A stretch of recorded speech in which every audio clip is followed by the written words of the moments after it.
আসসালামু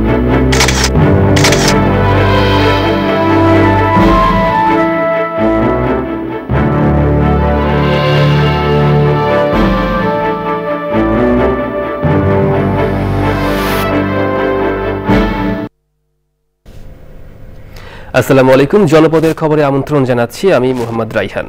এখনকার এই সংবাদ আয়োজন একই সঙ্গে চ্যানেল আই এর ইউটিউব চ্যানেল এবং চ্যানেল আই এর ওটিটি প্ল্যাটফর্ম আই স্ক্রিনে লাইভ স্ট্রিমিং হচ্ছে। বাংলাদেশ রেলওয়ের রানিং স্টাফদের অনির্দিষ্টকালের কর্মবিরতিতে সারা দেশে রেল চলাচল বন্ধ রয়েছে। এতে ভোগান্তিতে পড়েছেন যাত্রীরা।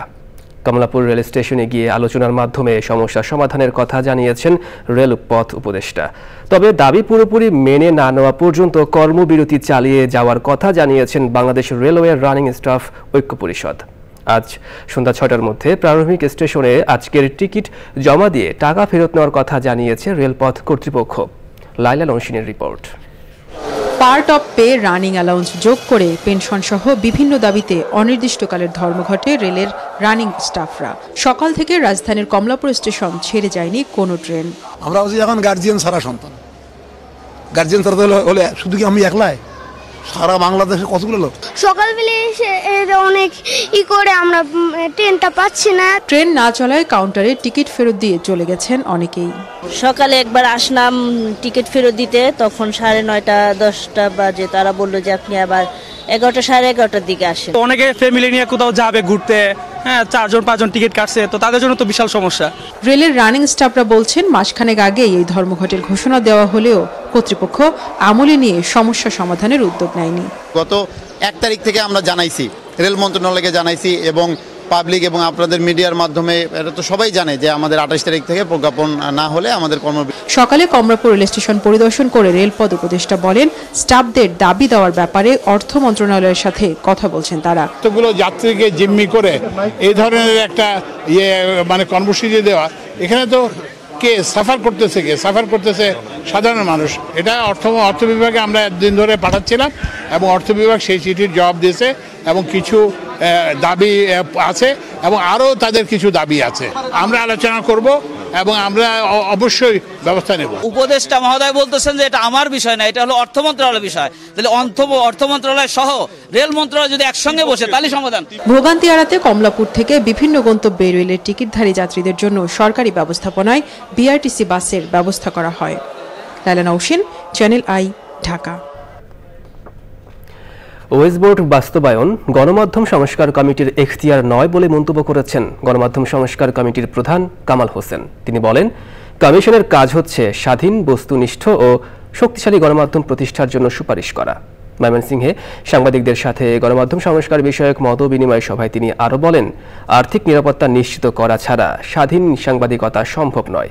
সেই সাথে সাংবাদিকদের মর্যাদা ও অধিকার আদায়ে বিভক্ত সাংবাদিক ইউনিয়নকে ঐক্যবদ্ধ হতে হবে। মতবিনিময় সভায় শেরপুর, জামালপুর, নেত্রকোনা ও ময়মনসিংহের 100-র বেশি সাংবাদিক অংশ নেন।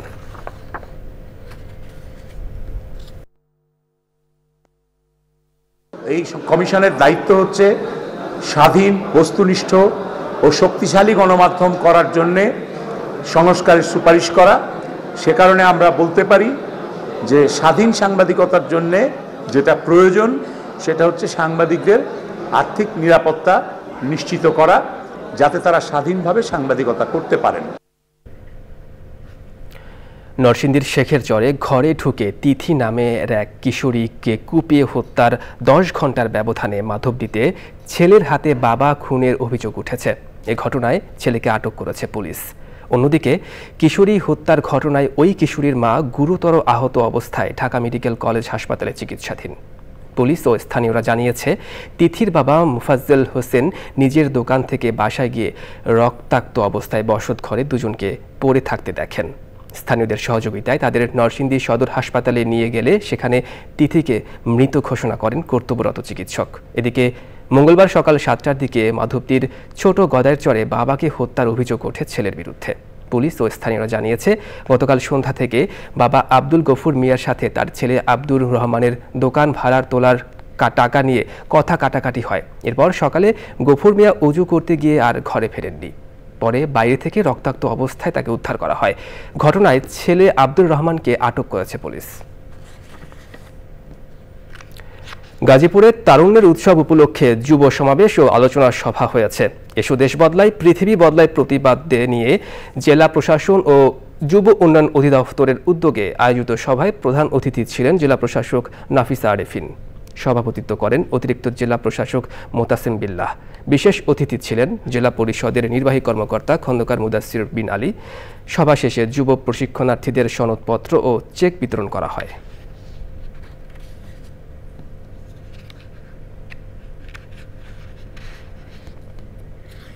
এবারে প্রতিনিধিদের পাঠানো তথ্য ও ভিডিও চিত্রে রাজীব আহমেদের রিপোর্ট।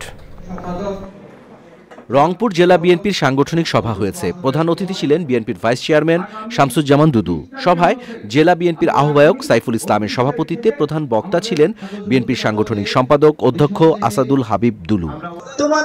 সাতক্ষীরার তালা উপজেলার পাটকেলঘাটা উপজেলা জামায়াতে ইসলামীর কর্মী সম্মেলন হয়েছে। প্রধান অতিথি ছিলেন জামাত ইসলামের সেক্রেটারি জেনারেল অধ্যাপক মিয়া গোলাম পারওয়ার। ৪৫তম প্রতিষ্ঠা বার্ষিকী উপলক্ষে চট্টগ্রামে ছাত্র সমাবেশ করেছে বাংলাদেশ ইসলামী ছাত্র সেনার দক্ষিণ জেলা শাখা। সমাবেশে ছাত্রনেতা ওসমানের সভাপতিত্বে প্রধান অতিথি ছিলেন বাংলাদেশ ইসলামী ছাত্র ফ্রন্টের মহাসচিব অধ্যক্ষ স.উ.ম. আব্দুস সামাদ। ষাটোর্ধ্ব ১৬০ শ্রমিককে চাকরিতে পুনর্বহাল করার দাবিসহ ৩ দফা দাবিতে সড়ক অবরোধ করে বিক্ষোভ করেছে বরিশাল সিটি কর্পোরেশনের শ্রমিক ইউনিয়ন। ২০১৬ সালের ৬ নভেম্বর গাইবান্ধার গোবিন্দগঞ্জে বাগদা ফার্মে ৩ সাঁওতাল হত্যা, অগ্নিসংযোগ, লুটপাট, ভাঙচুরে জড়িতদের গ্রেফতার ও বিচারের দাবিতে সমাবেশ করেছে আদিবাসী বাঙালি সংহতি পরিষদ।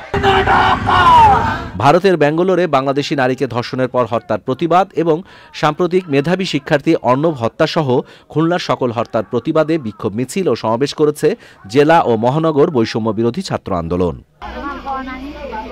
খাগড়াছড়ির মাটিরাঙ্গায় শীতবস্ত্র বিতরণ ও বিনামূল্যে চিকিৎসা সেবা দিয়েছে সেনাবাহিনী। এছাড়াও ৫০০ রোগী শিশুকে বিনামূল্যে চিকিৎসা সহায়তা ও ওষুধ বিতরণ করেন মাটিরাঙ্গা জোনের medical officer captain Mohammad Muidud Alam Chowdhury ও মাটিরাঙ্গা উপজেলা স্বাস্থ্য কমপ্লেক্সের চিকিৎসক ডাক্তার ফারিয়া আহমেদ। মাদারীপুর শিবচর উপজেলার মাধবচরের ইউনিয়নের কৃষক দলের কর্মী সভা হয়েছে। মানিকগঞ্জে বিএনপির ৩১ দফা প্রচার ও সচেতনতামূলক সভা হয়েছে। ঝালকাঠিতে তারুণ্যের উৎসবে অংশ হিসাবে গ্রিন স্কুল ক্যাম্পেইন শিক্ষার্থীদের গাছের চারা বিতরণ করা হয়েছে। বৈষম্য বিরোধী ছাত্র আন্দোলনে ময়মনসিংহ জেলা ও মহানগর কমিটিতে অনেক বিতর্কিতদের পদায়ন করা হয়েছে বলে অভিযোগ করে সংবাদ সম্মেলন করেছে স্থানীয় বৈষম্য বিরোধী ছাত্র আন্দোলনের এক অংশ। নোয়াখালীর সুবর্ণচর উপজেলার বিভিন্ন ইউনিয়নে শীতার্তদের কম্বল বিতরণ করেছে দেশমাতা ফাউন্ডেশন। সংগঠনে প্রধান সমন্বয়ক বিএনপির ভারপ্রাপ্ত চেয়ারম্যান তারেক রহমানের মানবাধিকার বিষয়ক উপদেষ্টা ব্যারিস্টার আবু সায়েমের তত্ত্বাবধানে এই কর্মসূচি বাস্তবায়িত হয়। নোয়াখালীর কবিরহাট উপজেলার চাপরাশিয়াহাট রমেশ্বরপুর মৌলভী মকবুল উচ্চ বিদ্যালয়ের বার্ষিক ক্রীড়া ও সাংস্কৃতিক প্রতিযোগিতার পুরস্কার বিতরণ করা হয়েছে। প্রধান অতিথি ছিলেন বিদ্যালয়ের প্রাক্তন শিক্ষার্থী মোহাম্মদ শাহাদাত হোসেন আরজু। রাজীব আহমেদ, চ্যানেল আই। প্রবাদ কিংবা প্রবচনে নয়, নড়াইলে রাতারাতি পুকুর চুরির অভিযোগ উঠেছে। সুপেয় পানি সরবরাহ নিশ্চিতে পুকুর খনন ও পিএসএফ নির্মাণে কোটি টাকা আত্মসাৎ সহ জনস্বাস্থ্য প্রকৌশল অধিদপ্তরের প্রকৌশলীর বিরুদ্ধে ব্যাপক দুর্নীতির অভিযোগ স্থানীয়দের। জনকল্যাণে নেওয়া এই প্রকল্প এখন স্থানীয়দের গলার কাটা হয়ে উঠেছে। বিস্তারিত দানিয়েল সুজিত বোসের রিপোর্টে। ৮৪ নম্বর তপনবাগ সরকারি পুকুর ভূপরিস্থ পানি ব্যবহারে সংরক্ষিত ঘোষণা দিয়ে নোটিশ টানানো হলেও বাস্তব চিত্র উল্টো। পচা মজা পুকুরের পানি যে কোনো রকমের ব্যবহারে অনুপযোগী। এখানে মানুষ তো দূরের কথা, একটা গরুরও উপকারে আসে না পানির যে অবস্থা। যা করে ঠিক আছে পরিবেশে তো আমরা এই পানি খাইতে পারবো না। কচড়িতে বেরিয়ে গেছে, বন জঙ্গলে বেরিয়ে গেছে। সুপেয় পানি নিশ্চিতে জেলা পরিষদের ৮টি পুকুর খনন ও সংস্কার সহ পন্ডস অ্যান্ড ফিল্টার বা পিএসএফ নির্মাণে জনস্বাস্থ্য প্রকৌশল অধিদপ্তর বরাদ্দ পায় ২.৫ কোটি টাকারও বেশি। অভিযোগ, মাত্র ৪টি পুকুরে নামমাত্র কাজ করে প্রকল্পের টাকা আত্মসাৎ করেছেন দায়িত্বপ্রাপ্তরা। ফলিং তো দূরই থাক, এর টোটালে কোনো যার চারিকল ঘোরার কোনো উপযোগী নেই। তো যে পরিমাণ আমরা শুনেছি তার কে নিকুনাও করিনি। এই জায়গায় যে কাজ করেছে দুর্নীতি, অনিয়ম। পুকুর হস্তান্তরে বারবার বলা হলেও সাড়া দিচ্ছেন না নির্বাহী প্রকৌশলী। উনি যদি পুকুরগুলো আমাদের অফিসিয়ালি বুঝিয়ে না দেন, পরবর্তীতে পরিষদের সিদ্ধান্ত মোতাবেক এবং আইন কানুন যেভাবে আছে সেভাবে আমরা পরবর্তী কার্যক্রমগুলো গ্রহণ করব। জনগণের ব্যবহারের জন্যই বেসিক্যালি এই পুকুরগুলো সংস্কারের জন্য সরকার উদ্যোগ নিয়েছে। আমি এই বিষয়টি দেখছি। কোনো প্রমাণ না থাকলেও পুকুর বুঝিয়ে দেওয়ার দাবি অভিযুক্ত প্রকৌশলীর। পুকুরটা একদম কাজ করা হয় নাই বা কাজ বাকি আছে, কোনো গ্যাপ আছে এরকম আমার জানা নাই। প্রকল্পের কাজ শেষ না করেই বিল উত্তোলনের অভিযোগে পাশ কাটিয়ে গেলেন সংশ্লিষ্ট হিসাব রক্ষক। মাঠ পর্যায়ে কি হয়েছে কাজ সেটা তো আমি গিয়ে দেখতেও পারি না, আর দেখার কোনো ইচ্ছা নাই আমার, আর ওই ফাংশন আমি নাই। জলবায়ুর অভিঘাতে সুপেয় পানির তীব্র সংকট মোকাবেলায় জনকল্যাণে নেওয়ার প্রকল্পের টাকা নয় ছয়ে জড়িতদের আইনের আওতায় আনার দাবি স্থানীয়দের। Daniel Sujit Bose, channel I, Narail. এই ছিল এখনকার মতো জনপদের খবর। একটু পরে কৃষি সংবাদ দেখার আমন্ত্রণ। ধন্যবাদ সবাইকে।